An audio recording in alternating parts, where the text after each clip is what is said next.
नमस्कार। और इस प्रकार दिव्य शिक्षाओं से भरपूर ये 6वां अध्याय यहीं पर समाप्त होता है। इस अध्याय में भगवान ने ध्यान के महत्व और उसे करने की विधि के बारे में बताया है। ध्यान ही वो सर्वश्रेष्ठ जरिया है जिसके द्वारा परम आनंद का अनुभव किया जा सकता है।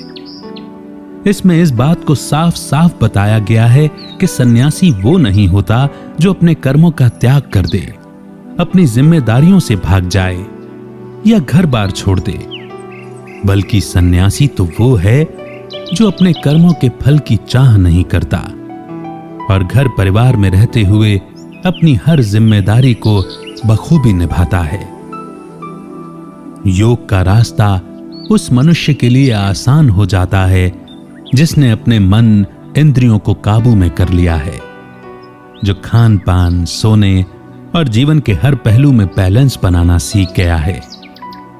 योग के रास्ते पर आगे बढ़ते हुए अगर किसी भी तरह की रुकावट के कारण योगी की साधना अधूरी रह जाती है, तब भी उसकी साधना कभी नष्ट नहीं होती, बल्कि उसके चित्त में साधना के इंप्रेशन छप जाते हैं जो अगले जन्म में उसे कम उम्र से फिर से आत्मज्ञान के सफर पर निकल जाने के लिए प्रेरणा देते हैं, जिससे उसकी प्रगति बड़ी तेजी से होने लगती है। योगी को तपस्वियों, शास्त्र पढ़ने वालों और सकाम कर्म करने वालों से श्रेष्ठ कहा गया है, क्योंकि योग वो प्रक्रिया है जो मनुष्य को उसके असली स्वरूप से जोड़ती है। योग की अग्नि में उसके चित्त के सारे संस्कार, इंप्रेशन, वासनाएं और अन्य विकार भी भस्म हो जाते हैं, जो उसे जन्म मरण के चक्र से मुक्त कर देते हैं। अंत में भक्ति को सबसे ऊंचा स्थान दिया गया है।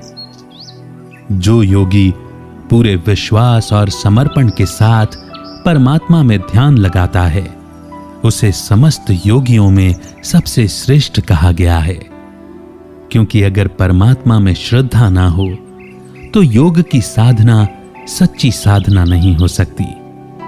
बिना श्रद्धा के वो सिर्फ दिखावा और छलावा मात्र ही है।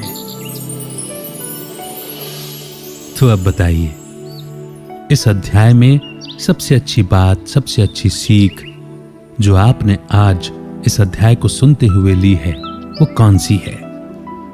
कमेंट सेक्शन में कमेंट जरूर कीजिएगा।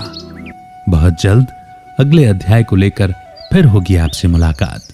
तब तक रखिए अपना बेहतर ख्याल। जय हिंद, जय भारत।